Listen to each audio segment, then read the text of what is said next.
Hola clase, ¿cómo están? In this video, I'm going to be explaining the differences between the verbs ser and estar. Both of them mean to be. So yes, in Spanish, there are two ways to say to be. And both of these verbs are irregular. Muy bien, so let's begin with ser. So here I have the conjugation, the verb chart for the verb ser. And again, it's totally irregular. You just have to memorize the different forms. There's no pattern really. It's just irregular. So here we go. Yo soy means I am. Tú eres means you are. Él, ella, usted. Remember there are three pronouns for this third person singular form. So él means he, so él is he is.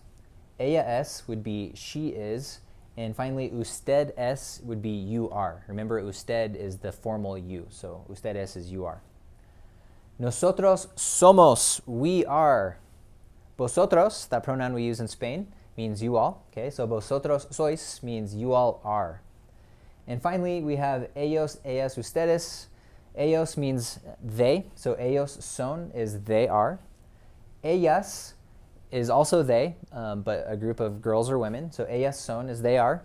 And finally, ustedes son would be you all are. Muy bien. So that's ser. When do we use ser? We use ser when we're talking about characteristics. Características. So for example, if I want to say you are beautiful, I would say tú eres hermosa. So our physical appearance is a characteristic, so we're going to use ser. Another example would be nosotros somos inteligentes. That translates to we are intelligent. Okay, so our intelligence, that's another characteristic about ourselves, so we're going to use the verb ser. And finally, ellos son rápidos. They are fast. Again, that's characteristic, so we're going to use ser. We also use ser when we're talking about time or when we are telling time. So for example, if I want to say it is 2 o'clock in the morning, I would say son las 2 de la mañana. Son las 2 de la mañana. If I want to say it's 1 in the afternoon, I would say es la 1 de la tarde. And finally, if I'm talking about dates in Spanish, I use ser as well. So for example, es viernes 25 de enero. And that would be it is Friday, the 25th of January. Muy bien. Okay, origin. We use ser to talk about origin. For example, yo soy de Mexico. Okay, I am from Mexico. If I want to ask somebody where they're from, de donde eres? Okay, I'm still using the verb ser.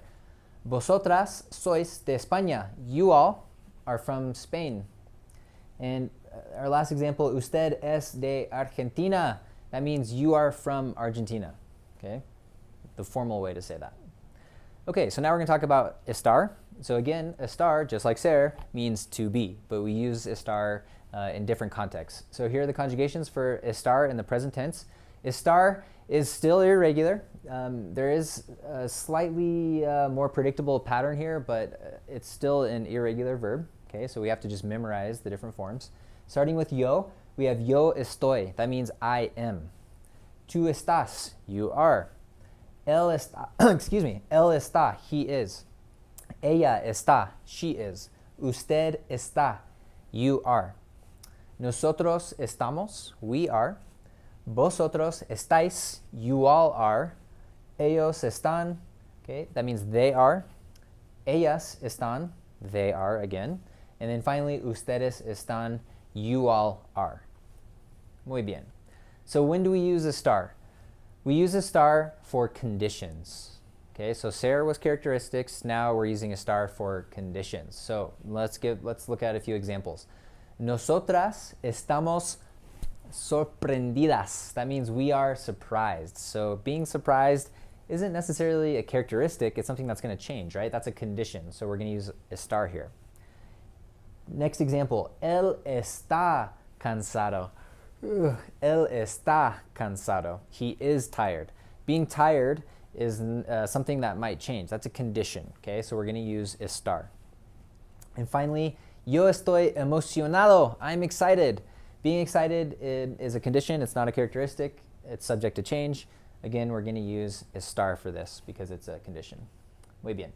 We use estar also when we're talking about location. So if I say ella está lejos de casa, I'm saying she is far from home. Okay, so I'm talking about the physical location of somebody or something. I use estar.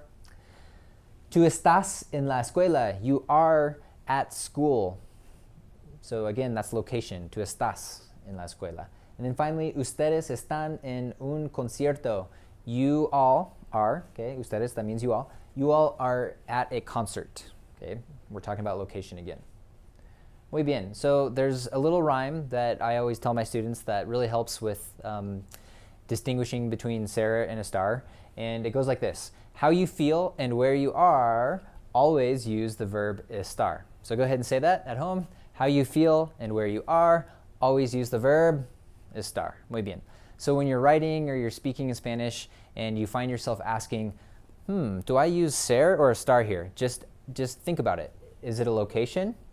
Are you talking about how you are feeling or somebody is feeling? Okay, how you feel, where you are, you're going to use the verb estar. If you're talking about characteristics, okay, if you're tall, short, old, young, intelligent, those are conditions, those are characteristics, and you're going to use ser for those.